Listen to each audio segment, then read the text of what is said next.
Bueno, muy buenas noches, tengan ustedes. En esta sesión vamos a continuar con la parte de la fundamentación acerca de los transistores. Yo creo que con unas aplicaciones prácticas de los mismos podemos terminar por lo menos la fundamentación en cuanto a los transistores.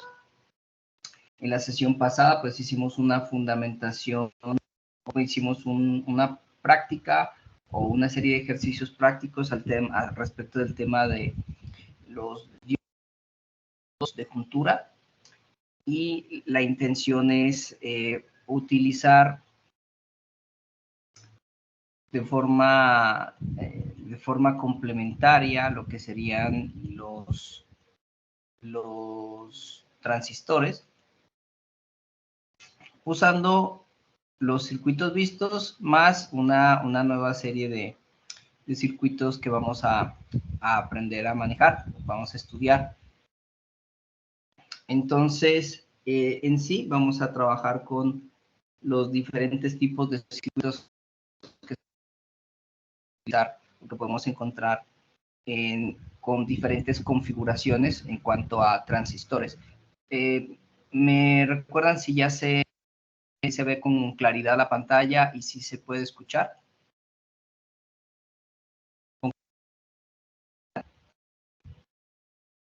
Sí, profe, se ve la pantalla y lo escucho. Señor.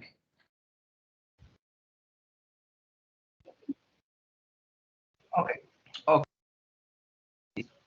Bueno, entonces vamos a empezar una serie de circuitos básicos que utilizan los transistores. Pero, profe, pero se le está entrecortando mucho. ¿Sí? Se le está entrecortando mucho la voz.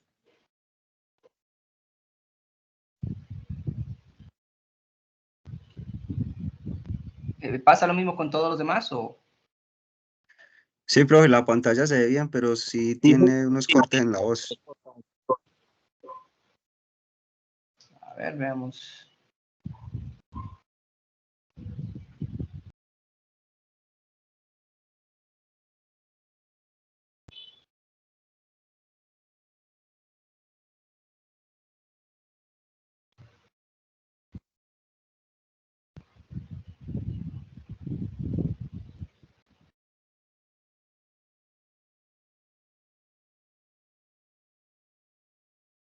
¿Se escucha mejor allí?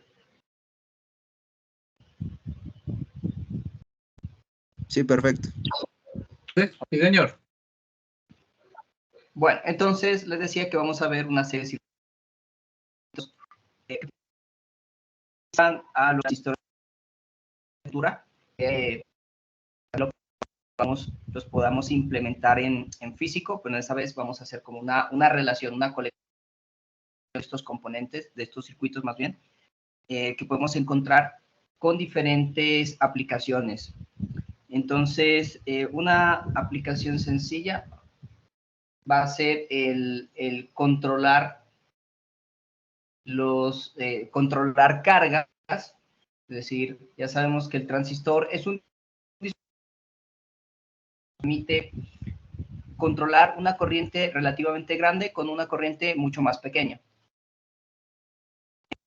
Entonces, de ahí surge una gran gama de aplicaciones. Por ejemplo, el manejo de los LEDs. Los LEDs saben que son los diodos emisores de luz que reemplazan las lámparas incandescentes anteriormente existentes. Son baratos, vienen en varios colores y duran básicamente para siempre. Básicamente son similares a los diodos de silicio que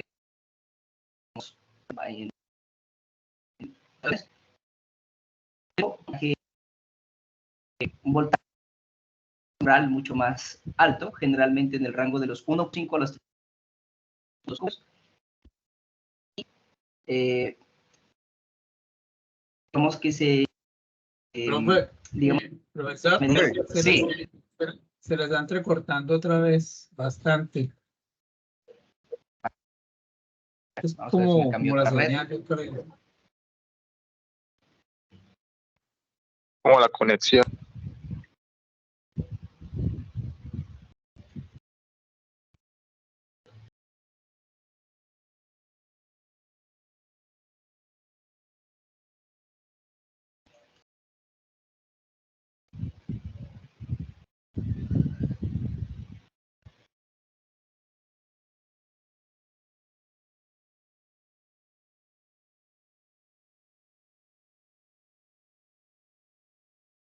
Veamos si ahora sí.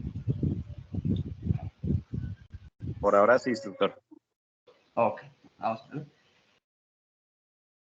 Entonces, les decía que los LEDs son elementos que se pueden controlar a través de dispositivos o a través de este transistor de entonces, pues estos LEDs se utilizan mucho en la parte de como indicadores y pues manejan más o menos el rango de los 10 a 20 miliamperios. Bueno, entonces, pues una variedad de técnicas para controlar los LEDs, pero Instructor, se está entrecortando otra vez. la primera, ok, parece que hay problemitas con la red.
Veamos. Bueno, entonces veamos el primer circuito.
Empecemos con uno básico.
Y bueno, si conectamos por acá,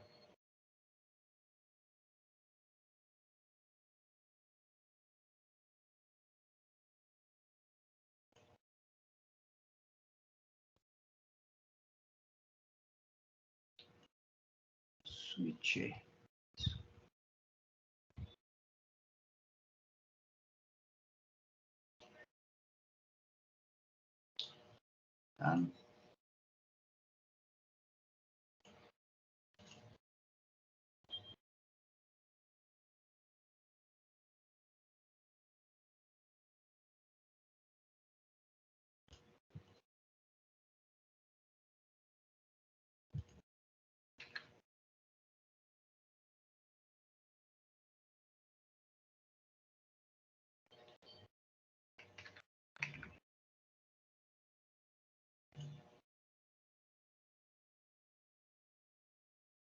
Bueno, entonces,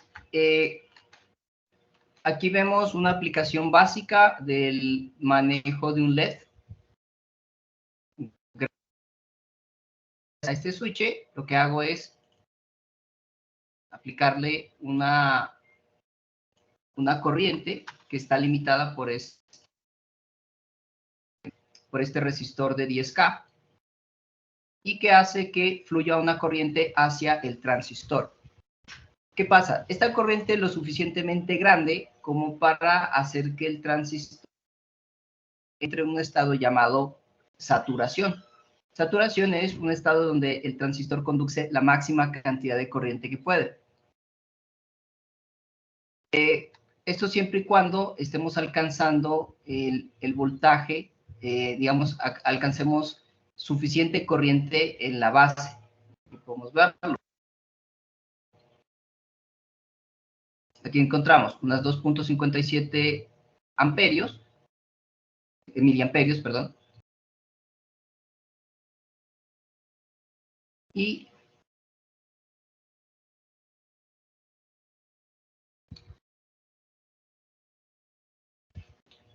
vamos a ver si está, perdón, parece que está desconectado, algo de aquí.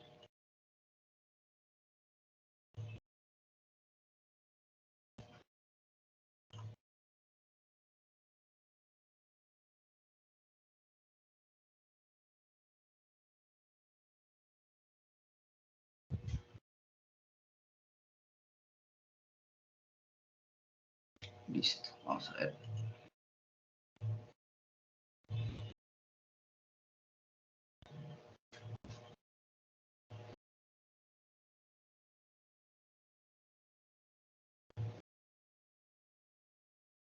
Entonces, digamos que este control básico funciona de tal manera que con una corriente pequeña de microamperios podemos controlar un LED, el encendido o el apagado de un LED diferentes voltajes. Usualmente un LED, en este caso un LED azul, podría recorrer un voltaje más alto, por ejemplo 5 voltios. Y como les decía, con la corriente adecuada, el transistor empieza a funcionar en dos modos de operación llamados corte y saturación. Cuando aquí la corriente es cero o muy bajita, del orden de los picoamperios, al no recibir corriente nuestro transistor, el transistor básicamente está desconectado, es decir, fluye una corriente entre emisor y colector relativamente cercana a cero. Esa región de conducción se llama región de corte. Por otro lado, cuando existe suficiente al transistor, fluye una corriente más grande, ¿sí? Esta corriente se conoce como corriente de saturación. Creo que hay que subirle un poquito más el voltaje. Vamos a ver, 5 voltios al menos.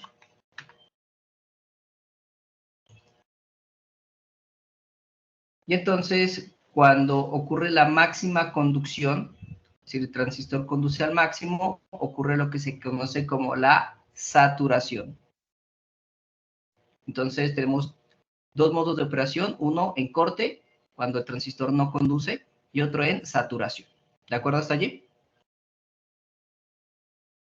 Sí, señor. Sí, profesor. Entonces, ¿esto para qué lo podemos usar? Sucede que nosotros trabajamos con señales relativamente débiles de corriente que tienen un cierto voltaje, pero son relativamente débiles, como por ejemplo un circuito digital, un microcontrolador, un Arduino. Entonces, es necesario el uso de transistores para amplificar la cantidad de corriente con la que pueden ejercer algún tipo de control.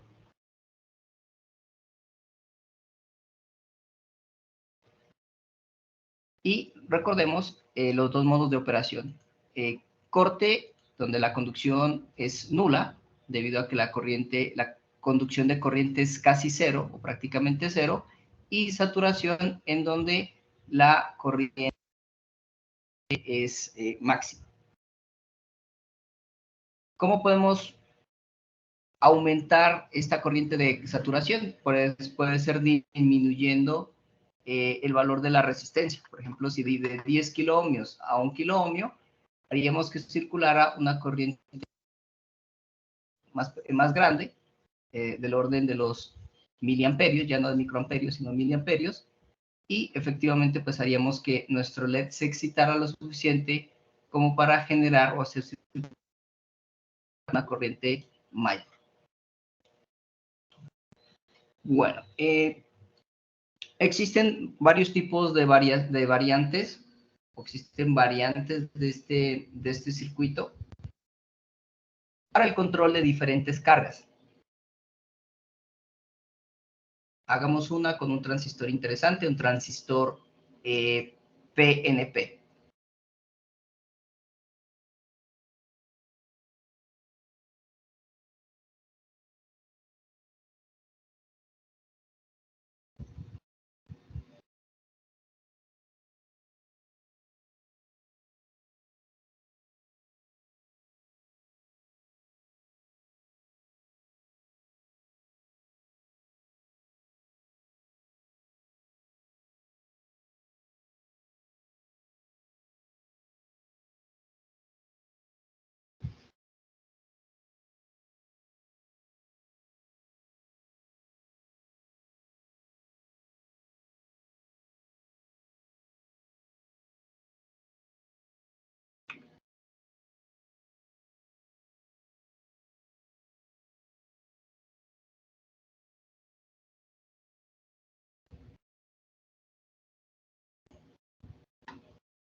Por ejemplo, ¿qué tal el BD 136?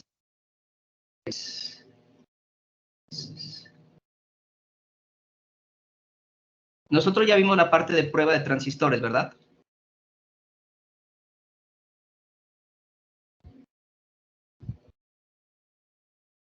Sí, señor.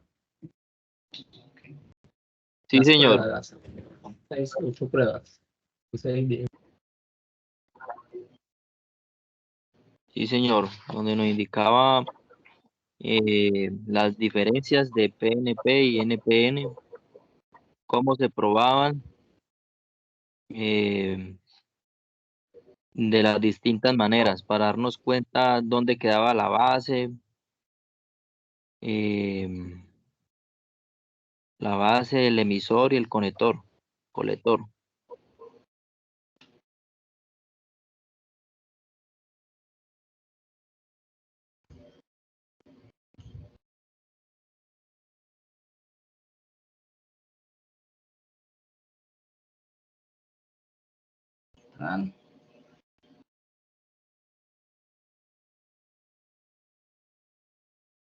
Igual vimos otros tipos de transistores, ¿verdad? De los tipos de BJT. Fuentes.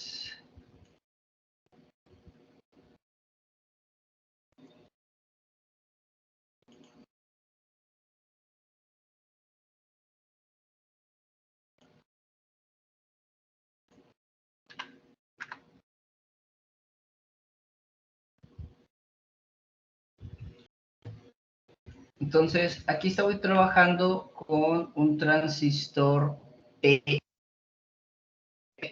este caso un BD136. Y miren que para poder excitar este transistor no me sirve hacer lo que hago con el N, que es básicamente conectar el emisor a masa, sino que necesariamente tengo que excitar el emisor principalmente al conectarlo a VCC, con voltaje de corriente continua, a la alimentación. Entonces, listo.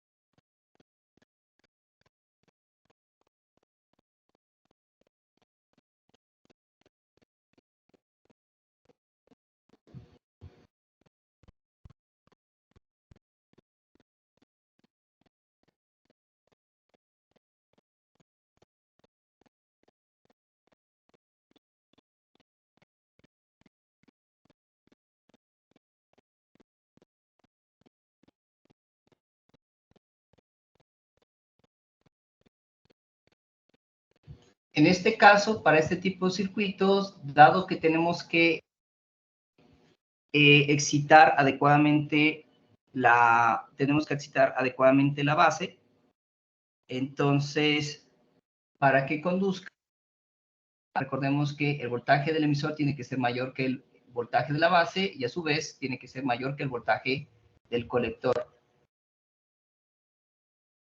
Aquí este transistor está operando, por un lado, lo conectamos a 15 voltios y del otro lo conectamos a masa.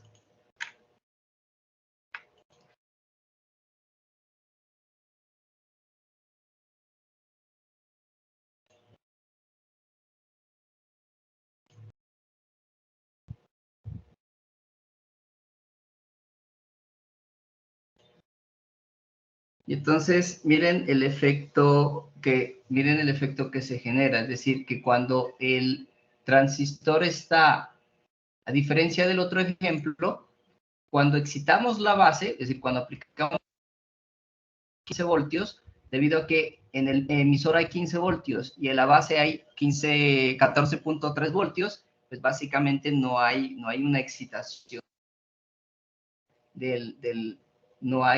prácticamente no hay una gran diferencia de voltaje, o sea, hay 15 de lado y casi que 15 del otro, entonces el transistor no va a conducir. Pero cuando posicionamos en la base, entonces la corriente del emisor, la corriente va a pasar por el emisor, parte se va a derivar hacia la base, esta va hacia tierra, limitada a esto con resistencia, y el resto, la gran mayoría, miren, que fluiría a nuestra carga. ¿Listo? Entonces, de nuevo, aquí el proceso para lo que consideraríamos un transistor PNP es contrario. Mientras que en el NPN aplicábamos o necesitábamos aplicar un voltaje positivo para generar la saturación del transistor, acá necesitamos aplicar un voltaje negativo a la base para poder generar mencionada excitación.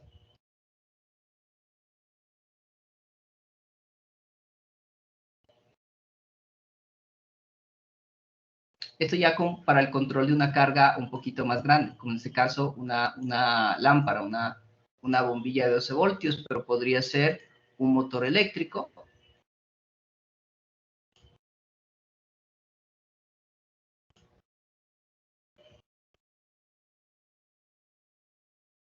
Y a propósito de motores eléctricos, podemos hacer algo similar para el control de una carga inductiva. Es decir, ¿qué queremos controlar? Un pequeño motor eléctrico, queremos controlar elementos como un relé. Entonces, cuando hacemos esto, vamos a necesitar esencialmente de lo que sería los diodos. Vamos a ver lo que es una combinación de la aplicación de los diodos y los transistores. Veamos un circuito parecido.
Bueno, aquí tenemos un motor eléctrico.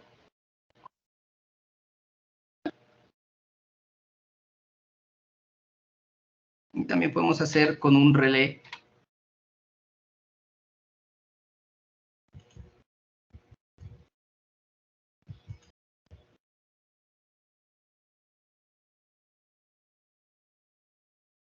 Bueno, por ahora hagámoslo con el motor.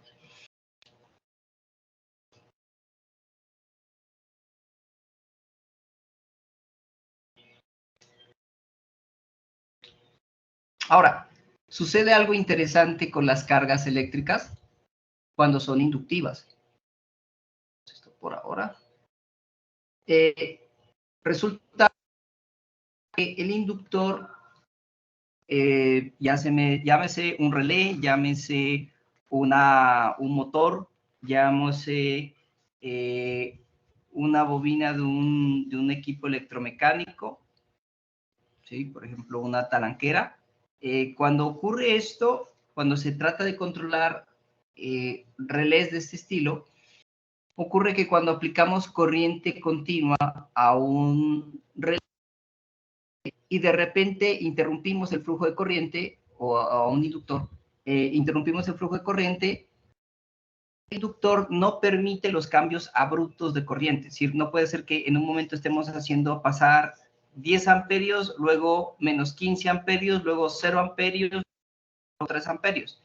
El inductor, así como el capacitor, se opone a los cambios abruptos. El capacitor se opone a los cambios abruptos de voltaje, mientras que el capacitor se opone a los cambios abruptos de corriente. Perdón, el inductor se opone a los cambios abruptos de corriente. ¿Cómo lo hace? El inductor genera algo llamado autoinductancia, que es la generación de un voltaje que puede llegar a ser tan alto como los miles de voltios. Entonces, si conectamos así el inductor, a un transistor de cualquier naturaleza, lo más probable es que este inductor o que este transistor, al conmutar, al hacer que circule corriente en saturación y al pasarlo al corte, se nos daña. ¿Por qué? Porque los transistores, recordemos que tienen un máximo voltaje entre emisor y colector. Che. Instructor, disculpe, Sí. y no es que no sé si de pronto es a mí, pero se está escuchando un poco entrecortado de hace unos minuticos. Entonces esta información tan importante no la he podido entender muy bien. Le decía que los inductores se oponen a los cambios abruptos de corriente. Entonces, esto lo hacen generando un voltaje bastante elevado. ¿De acuerdo hasta allí?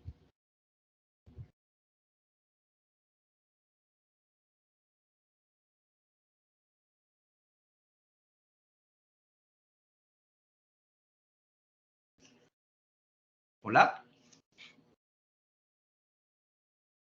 Sí, profe. Hace con voltaje bastante elevado. Sí. El voltaje puede destruir al transistor. Recordemos que el transistor tiene un máximo voltaje colector y emisor. E independientemente de cualquier sea cualquiera que sea la referencia del transistor, pues ninguno puede aguantar los miles de voltios que puede generar un inductor. Entonces, para eliminar esto, utilizamos una carga, una protección a través de algo llamado diodo de marcha. El diodo de marcha es esencialmente un diodo que lo que va a hacer es permitirme, por ejemplo, 1N4004. Me va a permitir el descargar el inductor con seguridad. ¿Qué pasa? Que la forma que un inductor almacena energía cuando está circulando corriente por él es por medio de un campo magnético. Cuando se quita la energía porque se abrió porque se cortó el transistor, esa energía acumulada es la que se convierte en el alto voltaje y que trata de elevarse para tratar de hacer circular la corriente, ¿sí? Incluso con un arco eléctrico por el aire. Entonces, para evitar eso, lo que se hace es utilizar algo llamado diodo de marcha. El diodo de marcha lo que hace es que la corriente está circulando por el inductor y el inductor está cargado, pues el dispositivo va a funcionar con normalidad. Pero cuando el transistor se corta, o sea, cuando deja de conducir, la energía almacenada se va a disipar a través de este diodo. Entonces, el voltaje usualmente se eleva por este lado. Y entonces, esta energía esta corriente que ya no puede circular por el transistor, va a circular a través del diodo y va a retornar hacia el inductor. Pero dado que este diodo genera una caída de voltaje, entonces la corriente se va a hacer cada vez más pequeña y esta corriente se va reduciendo paulatinamente hasta descargar al inductor. ¿De acuerdo hasta allí? Entonces, esto es lo que nos ayuda. Profe, o sea que ese transformador, bueno, ese inductor queda cargado por un lazo de tiempo hasta que se descarga del todo cuando está desconectado el circuito, cuando está, pues cuando la llavecita la desconectan, le desconectan la energía. ¿Es eso? Sí, los inductores, al igual que los capacitores, recordemos que almacenan energía. Esto lo hace por medio de un campo magnético. La idea es que al estar con este diodo, este campo magnético se va a descargar a través del diodo, va a regresar a la bobina, pero va a ser más pequeño. ¿Sí? Si el diodo fuera perfecto, entonces lo que pasaría es que este inductor, y si el inductor fuera perfecto, pues estaría permanentemente cargado. Pero como el diodo es imperfecto y produce una caída de voltaje, entonces siempre va a haber una corriente que se va reduciendo, reduciendo, reduciendo, y va a descargar con normalidad el inductor y no se va a producir ese fenómeno de la autoinductancia, de esta elevación inductiva. Bueno, veámoslo.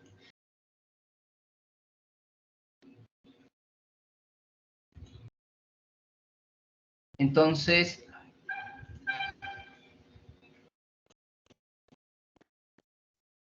hay 14 miliamperios. Bueno, aquí tenemos una amplificación de corriente. Estamos metiendo 14 miliamperios a la base y por el motor, por la bobina del motor, está pasando 147 miliamperios. Es decir, se ha multiplicado por 10. Y cuando se desconecta, miren que la corriente no baja de golpe, sino que va descargándose paulatinamente, sobre todo en el lado de donde está nuestra carga, nuestro motor. Entonces, es así como, digamos, este es uno de los circuitos básicos que siempre vamos a tener en cuenta a la hora de trabajar con cargas inductivas.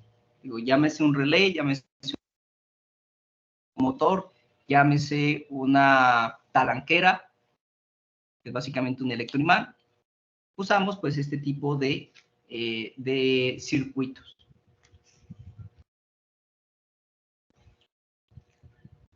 Bueno. Veamos qué otras aplicaciones, bueno, de las infinitas, de hecho hay un libro completo de aplicaciones o de circuitos con transistores únicamente, transistores BJT, pero pues la verdad no me quiero, por motivos de tiempo, evidentemente no podemos pues quedarnos permanentemente en el mismo tema.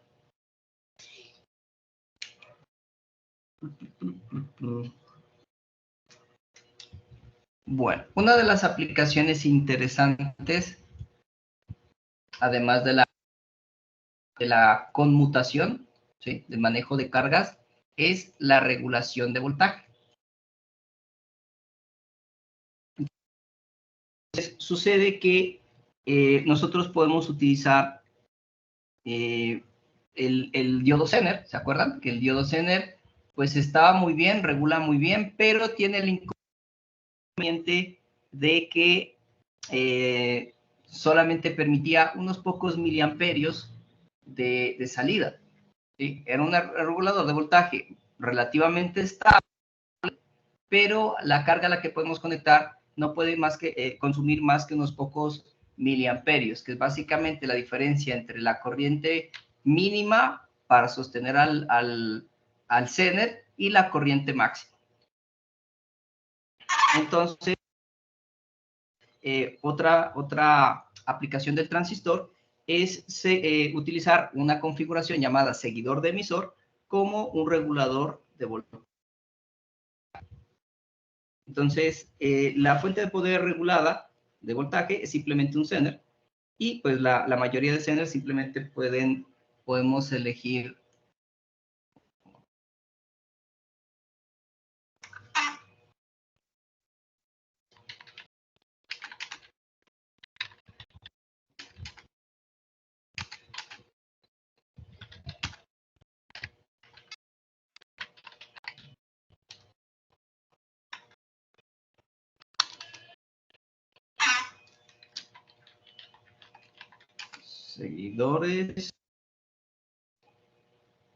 seguidor de emisor.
Bueno, entonces recordamos un poco este circuito cuando utilizamos un Zener. Entonces, básicamente, podemos decir que una fuente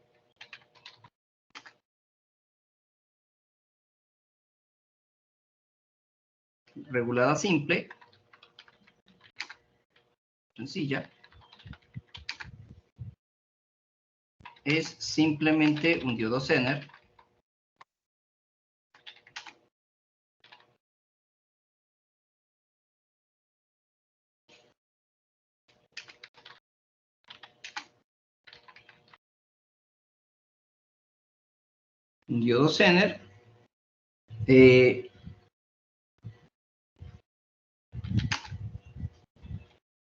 cuya corriente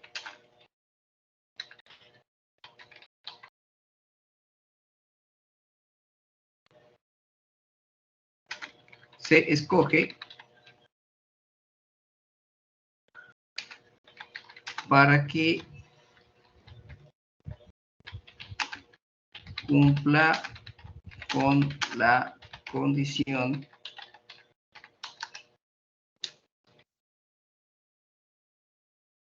básicamente aquí tendríamos que el voltaje de entrada de la fuente menos el voltaje de salida que queremos generar de nuestro Zener dividido entre la resistencia limitadora debe ser mayor que la corriente máxima de salida. Esa en resumen básicamente la forma en la que nosotros escogemos la corriente que pasa por el Zener. Es decir, la corriente de entrada, que es la corriente de la fuente no regulada, menos la corriente de salida, el voltaje de salida, que es el regulado, dividido entre la resistencia limitadora, pues debe ser mayor que la corriente máxima. ¿Por qué? Porque parte de la corriente que se debe derivar en el Zener, parte va a ir a la carga, como esta, y la otra parte va a ir a alimentar el Zener. Recordemos que el Zener necesita una corriente mínima y generar una corriente máxima en su operación. Pero, como les decía, básicamente el problema de este tipo de configuración es que digamos que digamos tiene dos problemas. El voltaje de salida no es exactamente ajustable a un valor preciso y los diodos solamente dan una pequeña corriente de salida, ¿sí? Y muchas veces cuando se necesita una corriente grande, entonces pues el Zener por sí solo no nos sirve. Entonces, al usar un seguidor de emisor, ya vamos a ver qué consiste el circuito, para aislar el Zener,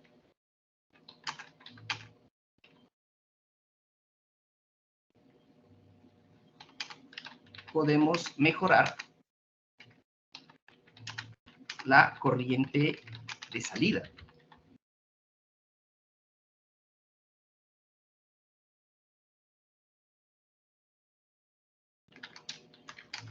En una fuente, pues la corriente de salida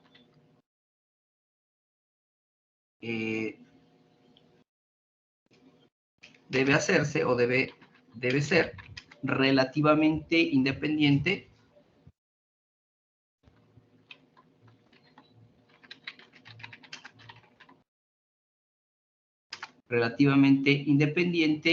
de la corriente consumida por la carga.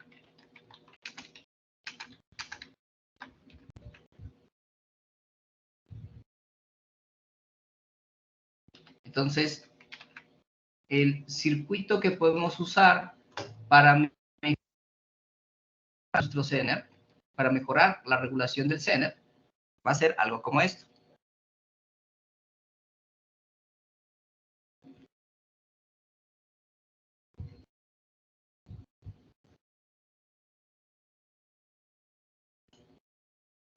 vamos a usar esta.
Bueno, esta resistencia de aquí del colector no siempre es necesaria, pero a veces se utiliza para prevenir cortocircuitos. Entonces, quitemos este de aquí, pongámosle 30 voltios al sistema. Vamos a ver que también regula. Entonces, ¿qué va a pasar? Que acá va a estar nuestra carga. Resistencia de carga.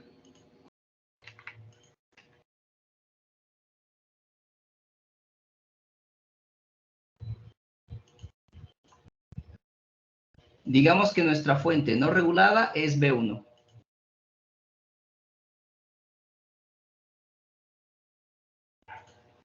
Y vamos a tener la siguiente situación. Tenemos una fuente regulada de 30 voltios y acá una resistencia limitadora. Esta resistencia limitadora hace que nuestro Zener funcione dentro de los parámetros de corriente máxima y mínima que necesite. ¿Sí? Entonces, digamos que necesite 1 miliamperio, aquí, pues aquí le coloqué cualquier valor de Zener, pero digamos que necesite 1 miliamperio para funcionar. Esta resistencia limitadora pues va a hacer que pase el miliamperio por acá y unos pocos miliamperios van a pasar hacia la base, ¿sí?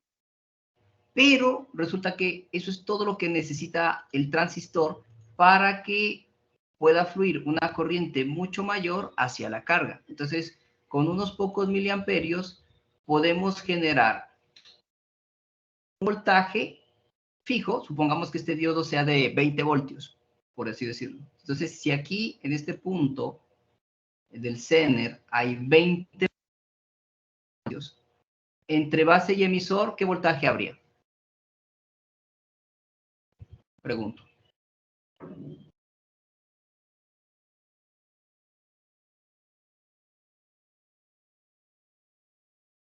Recordemos que la base es 0.7 voltios mayor que el emisor.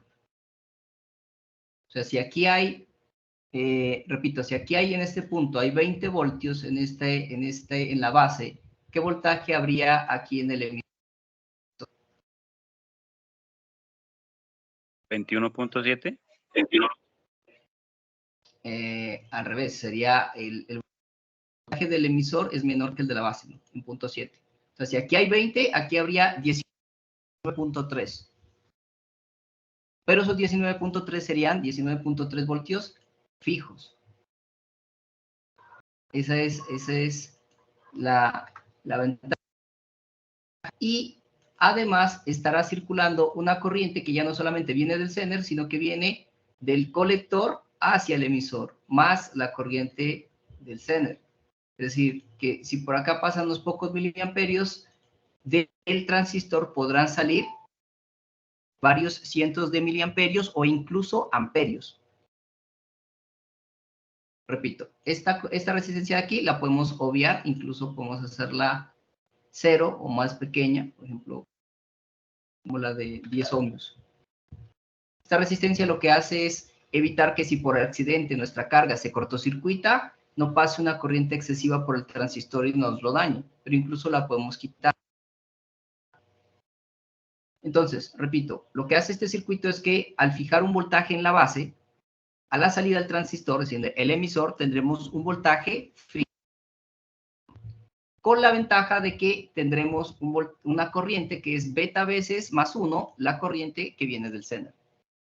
Entonces, con un Zener pequeño, con un Zener de un voltaje fijo, tendremos un voltaje fijo más una corriente grande que va a venir entre colector y emisor, controlada por el Zener. Bueno, aquí he colocado valores, no he hecho el cálculo así súper preciso. Pero, por ejemplo, este Zener parece ser de 4.28 voltios. Entonces, si aquí hay 4.28 voltios, aquí habrá 0.5.7 voltios menos. Entonces, 4.28, 4.3 menos 0.5 sería entre 3.7 y 3.65 voltios, más o menos. Miren que el voltaje es fijo. ¿Qué pasa si yo cambio el voltaje de la fuente? Digamos que el voltaje, por ser un voltaje no regulado, cambia, por ejemplo, a 25 voltios. Miren, de todas maneras, hay una variación muy pequeñita, si se mantiene prácticamente fijo, a pesar de que aquí bajaron 5 voltios, el voltaje se mantiene en 4.28, 4.27, 4.28 voltios, y el voltaje de salida se mantuvo en 3.6. Y veamos cuánta corriente pasa. Entonces, hacia la base está pasando 2.5 microamperios, pero hacia la carga están pasando 364 microamperios. Si hacemos más pequeña la carga para que pueda pasar una mayor corriente, o sea, en vez de 10 kiloohmios, pongamos 10 kiloohmios, a ver qué pasa.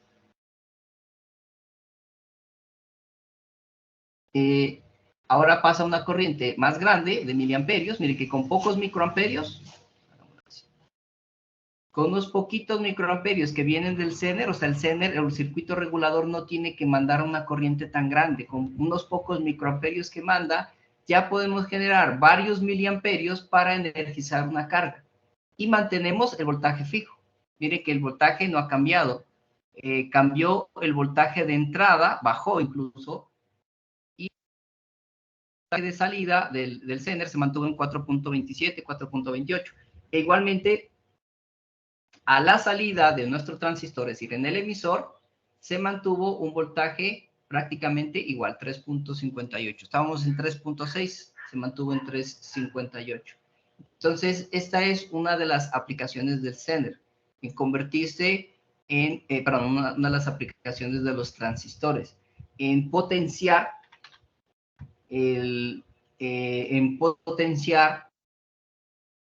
la función de regulación de voltaje de los diodos Zener. Con eso podemos incluso hacer una fuente fija relativamente potente y barata. ¿Sí? Porque muchas veces para las fuentes se utilizan,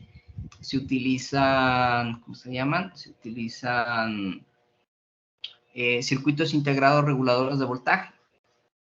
pero esos suelen ser un poco caros. Entonces, lo que hace la gente es simplemente colocar un zener y un transistor de potencia, por el cual pueden pasar varios amperios. Y de esa manera, pues tenemos una fuente fija con una muy buena regulación, o con una muy buena regulación de voltaje. A ver, el circuito está un poquito feo. Vamos a ver si lo acomodo para que les quede bien en los apuntes. Tenemos esto.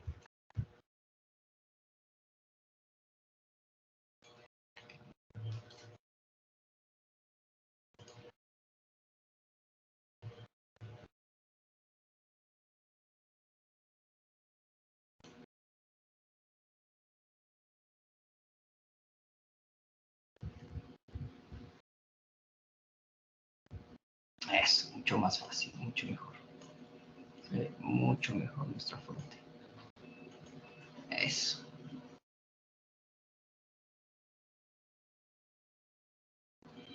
¿Dudas, preguntas hasta allí sobre cómo funciona este circuito?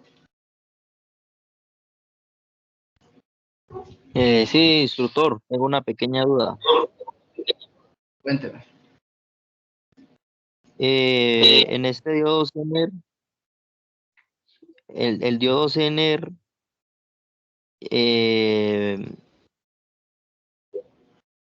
¿cómo es la función que tiene en estos momentos este diodo Zener?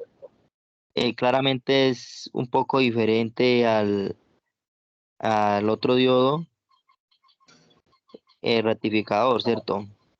Sí. Donde pues, por lo menos ingresa por el ánodo el positivo y sale Sí, por el correcto. cátodo. Entonces acá en este punto, en este esquemático que usted nos muestra, él ahí tiene que estar cumpliendo la función de ingreso por el ánodo y sale por el cátodo también. Sí, los zener se polarizan en inversa. Es decir, el voltaje positivo tiene que estar en el cátodo y el negativo o masa tiene que estar en el ánodo para que funcione como zener.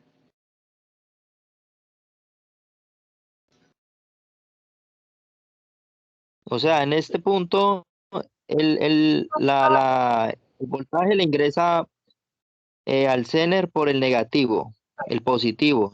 El positivo de la corriente ingresa por el negativo y sale por el positivo. Sí. Recordemos que el zener opera en la región zener. La región zener es una región donde fluye una pequeña corriente antes de la disrupción por el diodo, ya sea de cualquier tipo. Entonces, el zener aprovecha esta característica para permitir plantar o definir un voltaje muy, muy fijo, de acuerdo pues con la construcción del zener, y con eso pues mantenemos un voltaje relativamente estable.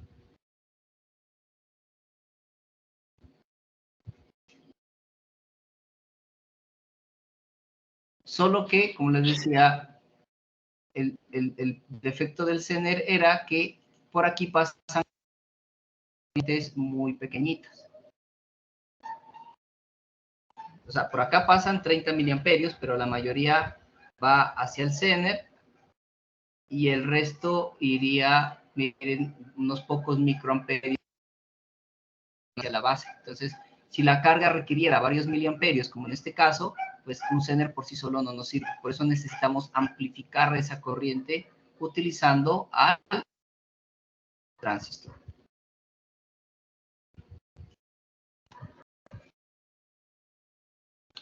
Bueno, en el libro de Art of Electronics de Horowitz hay un montón de aplicaciones más que podemos revisar de los transistores, pero no me quiero, por situaciones de tiempo, la verdad no nos da el tiempo de analizarlos todos. Sin embargo, pues hay una una muy buena descripción de los de los circuitos que podemos encontrar allí, de los circuitos que podemos encontrar en el mundo de la electrónica. Más. Listo, entonces esta simulación se las voy a dejar, se las voy a guardar a ustedes en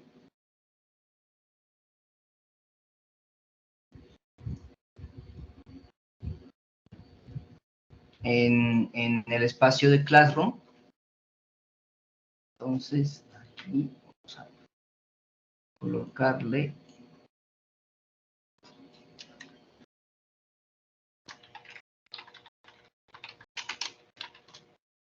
de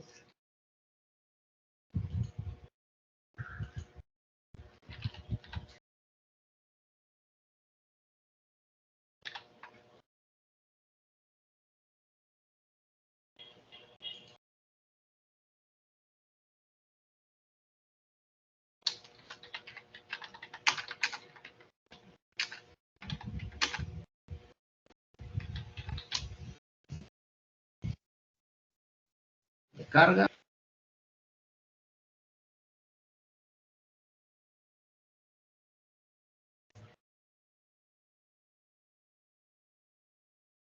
¿Cómo les fue con el ejercicio de la medición con el osciloscopio?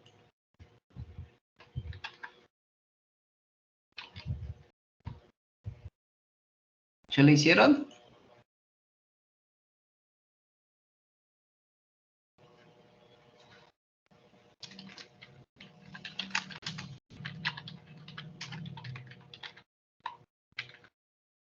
Pues la verdad, yo no la he hecho. Ah, bueno, es importante que las hagan. Sobre todo que hagan las prácticas que hicimos ayer, ¿no? Porque también vamos a hacer una práctica con componentes físicos de los transistores. Y entonces les voy a pasar la lista de materiales. De hecho, les voy a pasar, si es que no se lo he hecho, les voy a dejar un libro llamado Prácticas de Electrónica de Malvino, muy bueno, en el que se encuentran miles de circuitos, miles de aplicaciones que pueden hacer con su correspondiente fundamentación y explicación. Es bastante útil y también se aplica mucho el manejo de los instrumentos de medida.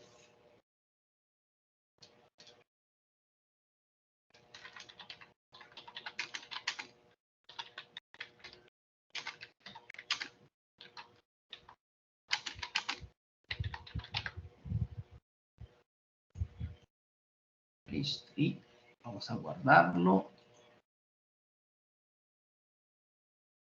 Voy a guardar la carpeta de simulaciones de siempre. Entonces, este será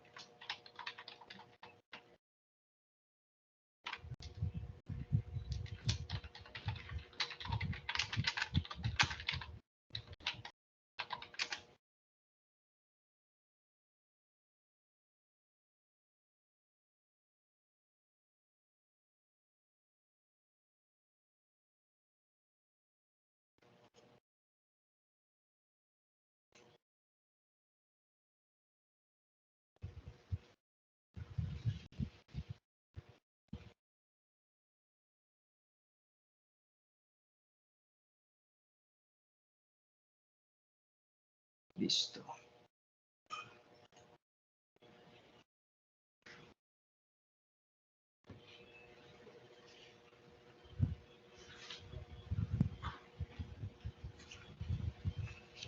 Hay una cantidad, como les digo, hay una cantidad enorme de circuitos de aplicación. Como les digo, hay libros enteros.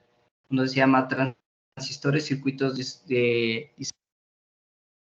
National Instruments. Es creado por el equipo de ingenieros de una empresa llamada National Instruments, donde se refiere a todo tipo de circuitos basados en este libro. Yo desarrollé un proyecto, una fuente electrónica completa con regulación de voltaje y limitación de corriente enteramente hecha con transistores. Entonces yo les voy a dejar el circuito de diseño, el circuito o el proceso de diseño de la fuente. Obviamente yo la monté con componentes reales y funcionó pues perfectamente. Y bueno, se las voy a dejar por si ustedes quieren pues analizar el circuito o analizar el proceso de diseño que se empleó. Y aparece pues también el circuito real con componentes, lista de componentes, etcétera, para que de nuevo, si ustedes quieren armarla, pues puedan armar esta fuentecita. Armar la que estamos montando en el curso de Altium.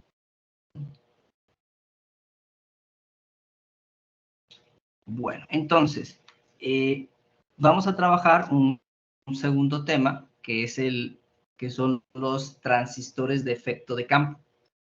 Estos transistores también son importantes. Son ya los transistores BJT, bipolares de juntura, sino que estos operan por un efecto diferente, que es, operan básicamente por voltajes.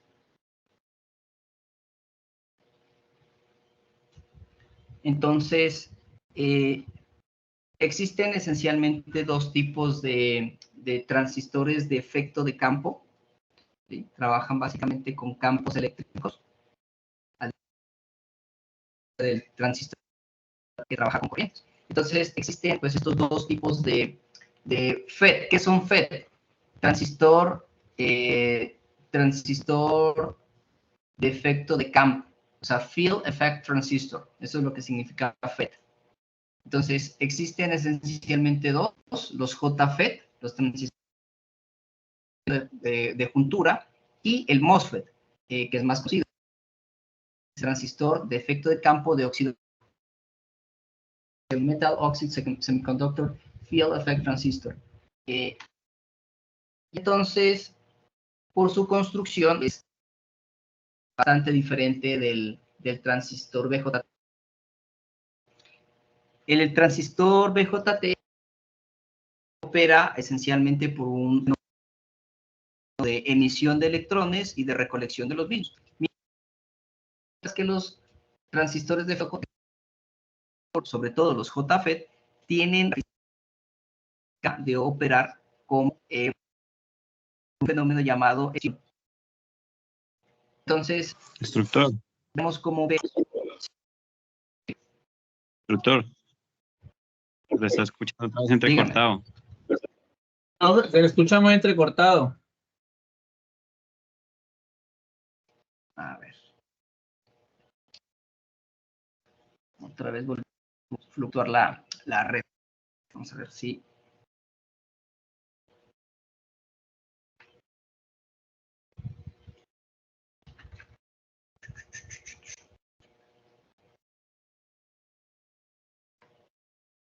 En eso los MOSFET son los que se aplica la álgebra booleana. ¿Perdón? En los transistores MOSFET donde se aplica la álgebra booleana o sea, como para designarle alguna orden a esos transistores. Los transistores en general se utilizan como los bloques básicos de la electrónica digital. A la electrónica digital sí opera con la lógica booleana. Pero eso lo vamos a ver en el próximo trimestre. Entonces estamos apenas en la electrónica analógica. Entonces, obviamente el estudio que vamos a ver pues, está resumido. Si ustedes quieren profundizar más en el estudio de los transistores de efecto de campo, pues lo podemos encontrar en el capítulo 3 del libro The Art of Electronics, el libro de Horowitz y Winfield. Entonces, como les decía, el transistor de efecto de campo funciona por un fenómeno llamado estricción. ¿Sí? Pensemos en el ejemplo del BJT, les decía que pensemos en una especie de la llave de manguera de incendios, mientras que en un transistor de efecto es como agarrar un tubo o una manguera que por la cual está pasando agua y nosotros la comprimimos con la mano. Entonces, nosotros somos los que por defecto aplicamos fuerza y en la medida que queremos que fluya, vamos a quitar la manguera o la vamos apretando. Entonces, tiene un principio de funcionamiento similar, o bueno, un principio de funcionamiento diferente. En un transistor bipolar, la unión con el base está básicamente polarizada. Sí. Instructor, qué pena, es que le está escuchando entrecortado otra vez. Pues,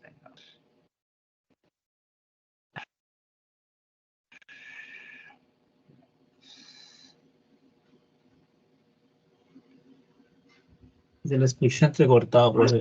O sea que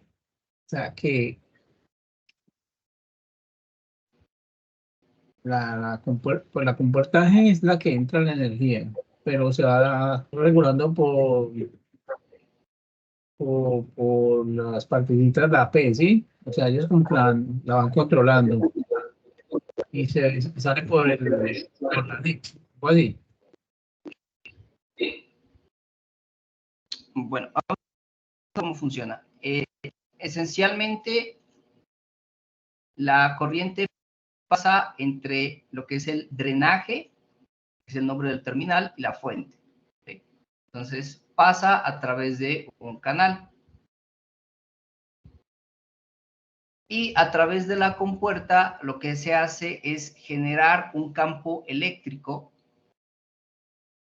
que va ensanchando, ¿sí? Se va ensanchando este canal, y a medida que el canal se va ensanchando, pues pasa una corriente más pequeña.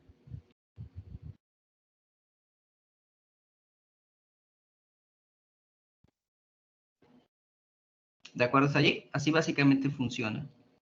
Como apretar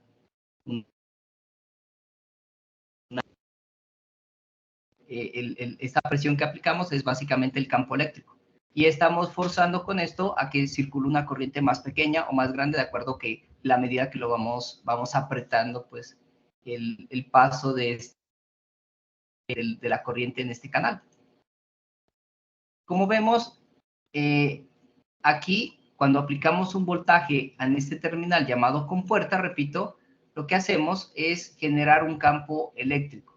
Debido a que, ya que este es un material PN, digamos que no va a haber corriente desde la compuerta, o sea, la corriente hacia la compuerta, esta es una característica importante, la corriente hacia la compuerta es aproximadamente igual a 0.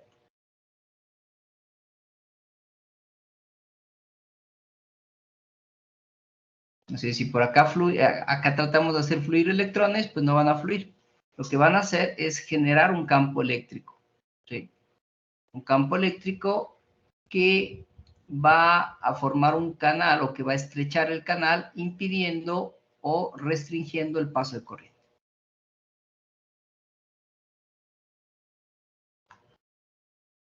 Es así de sencillo. O sea, las partes P lo que hacen es el campo eléctrico, hacen disminuir la intensidad del canal para que pase menos energía. Sí, lo que hacen es estrechar el canal. Acá en la parte derecha encontramos el símbolo de los NJ-FET o los transistores FET de tipo N. Entonces miren que aquí tenemos una flecha dirigida hacia esta área del canal.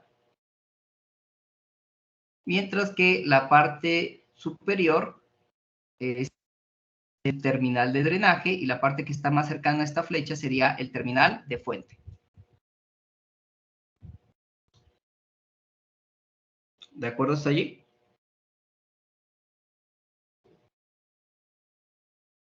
Sí, señor.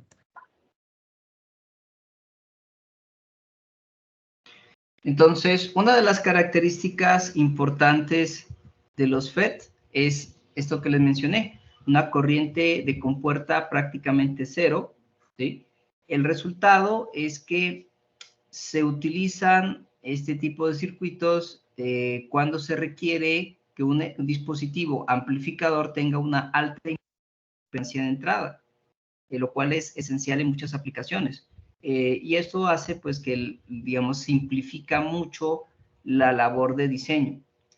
Por ejemplo, en aplicaciones analógicas como switches y amplificadores de una alta impedancia de salida, los FETs pues básicamente son muy óptimos. Pueden ser usados fácilmente por sí mismos o combinarse con transistores BJT para hacer los circuitos integrados. En realidad, muchos de los circuitos integrados utilizan transistores FET, transistores BJT y una combinación con los transistores MOSFET. Instructor, buenas noches. Sí, buenas noches. Ahí que, ¿será que de pronto tienes que tengo una duda? Aquí, digamos, con este transistor FET, el emisor, ahí quiere decir que el emisor está en el medio, ¿cierto? No, el emisor es la fuente. Pensemos que el emisor es como la fuente. El colector sería como el drenaje. Y la base es la compuerta. El emisor es la fuente Sí. y la base es el drenaje. No, la base es compuerta. La base es Esta es la compuerta. compuerta. Esta es compuerta, gate. Este es source, fuente, y este es de drenaje. Ahí.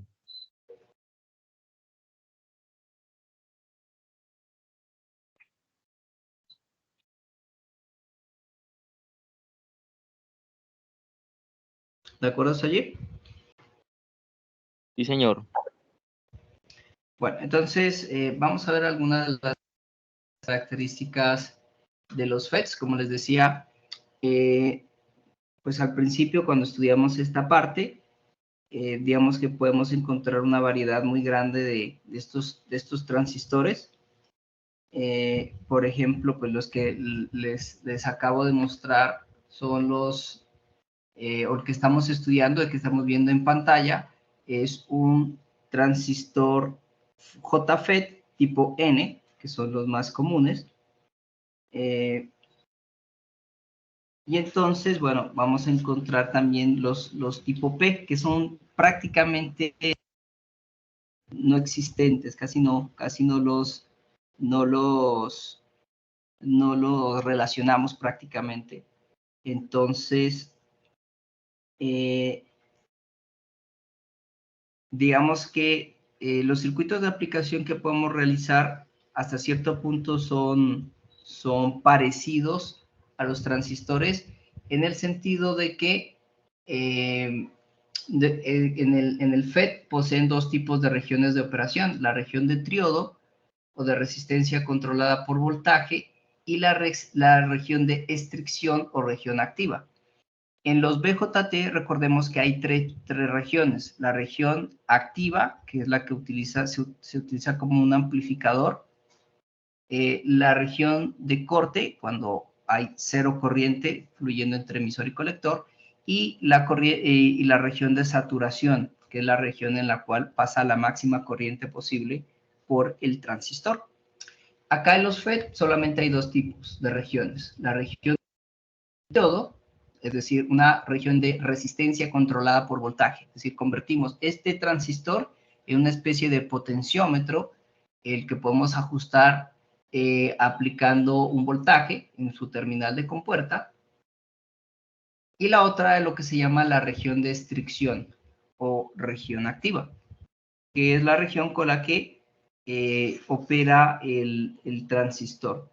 Entonces, el FET posee dos parámetros característicos, lo que se llama el voltaje de estricción y la corriente saturada de drenaje a fuente. Bueno, no se vayan a asustar, y yo creo que hasta aquí vamos a dejar esta sesión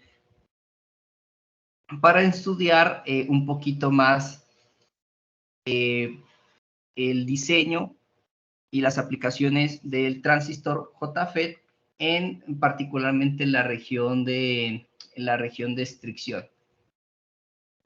Es decir, al FET como un amplificador. Bueno, entonces, de mi parte, yo creo que podemos dejar hasta allí y nos vemos mañana para la parte de Altium. Instructor, buenas noches, muchas gracias. Buenas noches, compañeros. Muchas gracias, instructor. Muchas gracias. Bueno, profe, muchas gracias. Hasta luego, compañeros. Dios los bendiga a todos. Buenas noches.